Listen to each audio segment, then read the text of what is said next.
এবার হাদির ইস্যুতে অবশেষে পদত্যাগ করছেন স্বরাষ্ট্র উপদেষ্টা লেফটেন্যান্ট জেনারেল অবসরপ্রাপ্ত জাহাঙ্গীর আলম।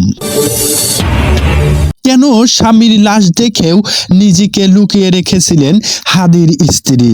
ফাঁস হলো হাদির স্ত্রীর গোপন পরিচয়। তারেক রহমান ও খালেদা জিয়াকে নিয়ে যে বিস্ময়কর মন্তব্য করলেন রুমিন ফারহানা। হাদি হত্যাকাণ্ড জুড়ে এবার গুম হারাম বিএনপির, ডাইরেক্ট অ্যাকশনে ডিএমপি কমিশনার। প্রিয় দর্শক, এতক্ষণ শুনছিলেন সংবাদ শিরোনাম, এবারে আসব বিস্তারিত। যেই হাদির মতো সূর্য সন্তানেরা 100 বছরে একবার জন্ম নেয়, আর যেই হাদির জন্য পুরো বাংলাদেশে ঝড় বইছে, যেখানে তার সবচেয়ে আপন মানুষটি কেন নিজেকে পর্দার আড়ালে রেখেছেন। হাদির মৃত্যু নিয়ে যখন টেকনাফ থেকে তেঁতুলিয়া পর্যন্ত প্রতিটি মানুষ রাজপথে নেমে প্রতিবাদ করছে এবং বিচার চাইছে, ঠিক তখনই হাদির স্ত্রী কেন নিজেকে এতটা গোপন রাখলেন, যেটা সত্যই বিস্ময়কর। কেন তিনি তার স্বামীর ইনসাফ আদায়ে একবারের জন্য জনসম্মুখে এসে প্রতিবাদ করলেন না, বা কেন তিনি ক্যামেরার সামনে এসে দাঁড়িয়ে দুই এক ফোঁটা চোখের পানি ফেললেন না, তা নিয়ে অনেকের মনে প্রশ্ন ঘুরপাক খাচ্ছে।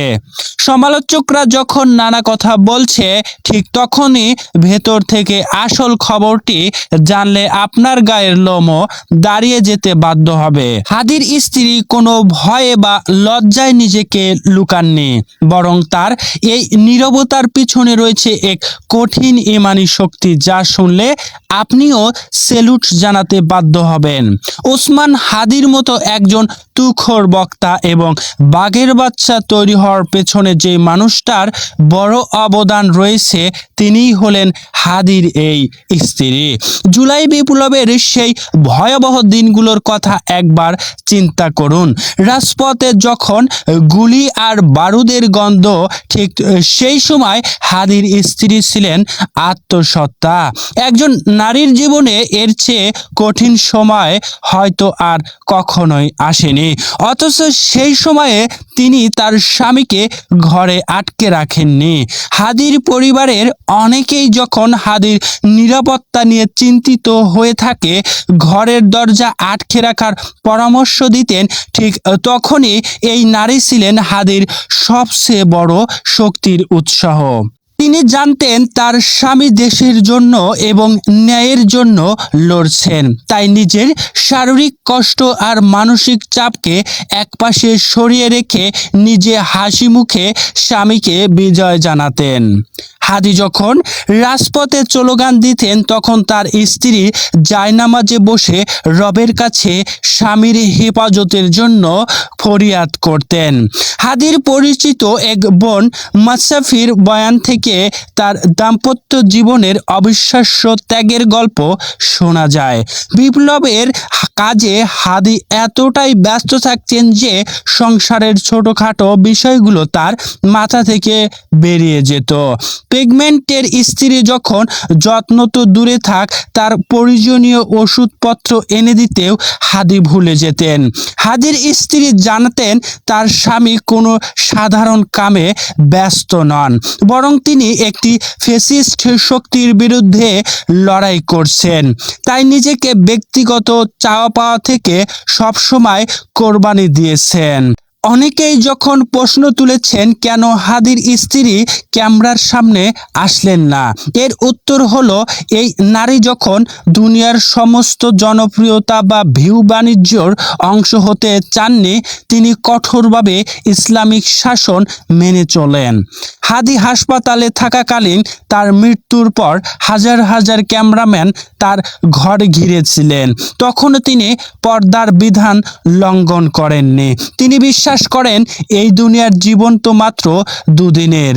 80 বছরের জিন্দেগি পার করে আখিরাতে অনন্তকালের জন্য তিনি তার স্বামীর সাথে মিলিত হবেন। তাই ক্ষণস্থায়ী ও আবেগবশবর্তী হয়ে তার আখিরাত নষ্ট করতে চাননি এই মহিয়সী নারী।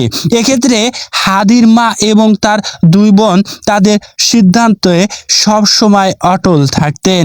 যারা ভাবছেন হাদির স্ত্রী ভেঙে পড়েছেন বা শোক সইতে পারছেন না, তাদের ধারণা সম্পূর্ণই ভুল।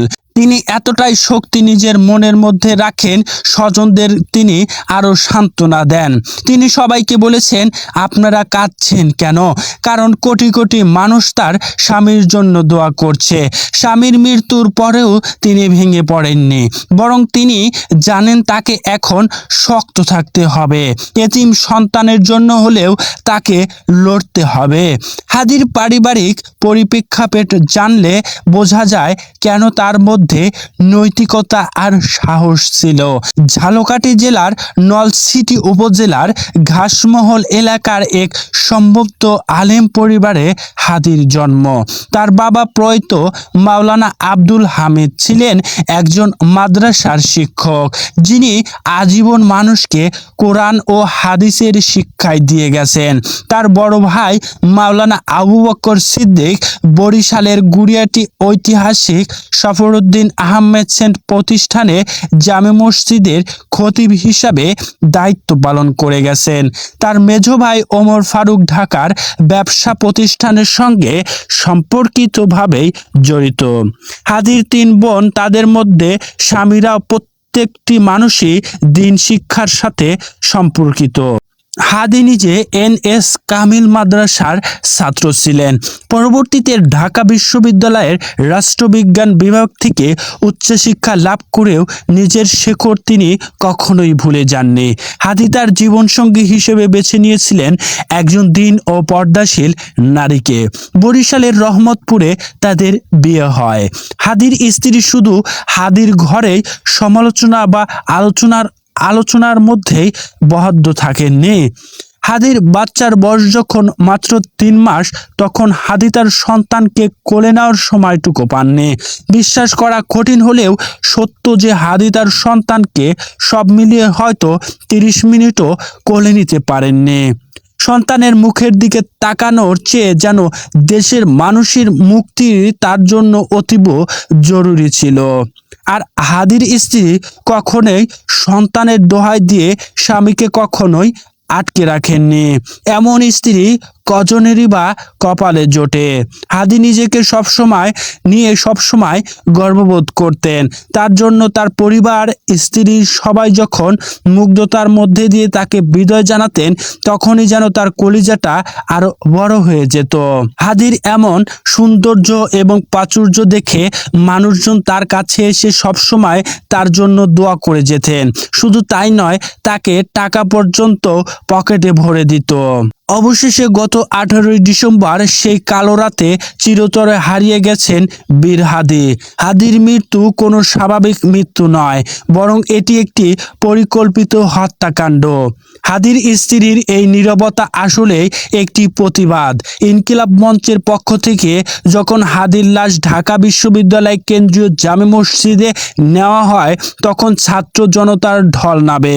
হাদির মা এবং দুই বোন তাকে পর্দার সম্মুখে নিয়ে আসেন। তার স্ত্রী পর্দার মধ্য থেকেই সামান্যতমভাবে তার স্বামীকে দেখেন এবং কান্নায় বিভোর হয়ে যায়। যুগে যুগে বেঁচে থাকবে হাদি।